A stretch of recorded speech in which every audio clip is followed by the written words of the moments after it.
Madam जी मसला पता है क्या है, आप गाना ख़त्म करती हैं तो फ़ौरन इश्तिहारों की तरफ चले जाते हैं। मेरी वो सारी दाद जो मेरा दिल करता है कि पूरी दुनिया के सामने मैं आपको दूं, वो मारी जाती है।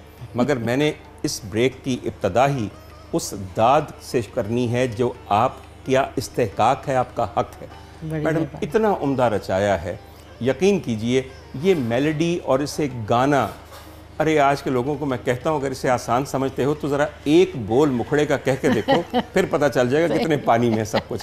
और सर असल मज़ा ये है मैडम जी, आप मलिका तरन्नुम की शागिर्द बैठी हुई हैं, पीछे सज्जाद साहब बैठे हुए हैं जिनके वालिद साहब ने मास्टर ग़ुलाम हैदर के लिए रिदम और परकशन भरा है और उनकी तमाम ऑर्केस्ट्रा के अंदर जादू ही रिदम का और परकशन का है। और मैडम जी उस ज़माने में मुझे नहीं पता फ्लूटिस्ट कौन था, मगर मैं ये जानता हूँ कि इस वक्त अहद हाजिर का बेहतरीन सेकंड नंबर पे हसन बादशाह फ्लूटिस्ट हमारे पास मौजूद है। बिल्कुल। और बाकी जो हमारे सारे दोस्त एजाज साहब बैठे हैं, एजाज साहब आपका हारमोनियम लेके बैठना इस प्रोग्राम में एक ख़ास मानवियत रखता है।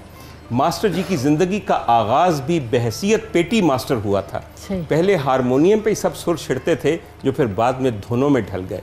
हारमोनियम को बुरा कहने वाले ये ज़रूर एक दफ़ा देख लें कि हमारे यहाँ जितने भी पेटी मास्टर हुए हैं जिन्होंने वाजा बजाया है, उन्होंने फिर दुनिया को सुना देता है वाकई। तो एजाज साहब इस साज पे और अपने हुनर पे आपको बाकायदा नाज होना चाहिए। तुम्हारे से बहुत पहले की बातें हैं, मगर मियाँ ये बताओ कि जो आज के फ़नकार हैं कभी वो ये देखते हैं कि जो गए वक्तों में लोग फ़नकारी करते थे, जब इतना ज़्यादा एक्सपोजर मीडिया इतने चैनल्स नहीं थे, उनका काम कितना मुश्किल था, उनकी कदर दिल में आती है? सर बिल्कुल आती है। मैं समझता हूँ कि अभी हमारे लिए बहुत आसानी है, जैसे हम काम करते हैं और शायद बहुत सारे मैं समझता हूँ मेरे जैसे मेरे दोस्त, मेरे कोलीग्स, हमारे पास वो प्लेटफॉर्म ही नहीं था और उस ज़माने में कितना मुश्किल होगा। अब तो बहुत आसानी हो गई है, लोग आते हैं और इस वक्त जितना कंपटीशन चल रहा है किसी के पास इतना टाइम ही नहीं है कि आपको कुछ सिखा सके, बता सके। लेकिन उस वक्त के जो लोग थे, अभी भी मैं जैसे मैंने दीबा बेगम के साथ एक काम किया, एक हमारा मेगा प्रोजेक्ट था, तो उन्होंने जितनी मेरी हेल्प की, जितना उन्होंने मुझे सिखाया, फुटवर्क, मूवमेंट, पॉजेज़, तो मेरे लिए एक शायद मेरी उस्ताद सीनियर तो हैं, एक लेजेंड हैं, मेरी उस्ताद की नज़र में भी मैं उनको उस्ताद की तरह भी देखता हूँ। तो मुझे लगता है कि उनके लिए शायद एक बहुत ही टफ़ टाइम था, लेकिन उन्होंने जो कुछ सीखा शायद हम अब वो नहीं सीख सकते, या हमें टाइम लगेगा, कुछ एक टाइम लगेगा। बिल्कुल, मगर आपने सही कहा कि अगर उस ज़माने के लोग जहां आपको मिले उनको तबर्रुक की तरह दोनों हाथों से अपने हाथ में लीजिए।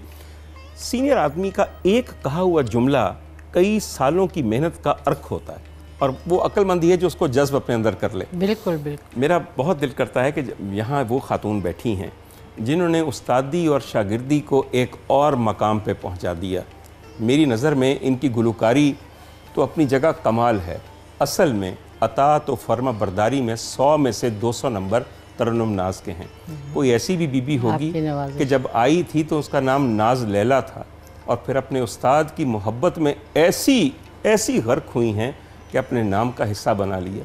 मुझे आप कोई और फील्ड बता दीजिए कि जिसके अंदर कोई शागिर्द अपनी उस्ताद के नाम को, उसके खिताब को अपनी वजह शोहरत बना ले। बीबी जी, ये जो सरफराजी है ना, ये सारी फर्मा बरदारी की है। ये जो भाग है ना, ये सब आजिज़ी के हैं, आजिज़ी के। और मैं वाक़तन ये बात इसलिए नहीं कह रहा कि मैं, ये हमारे दिल से ये बात निकलती है।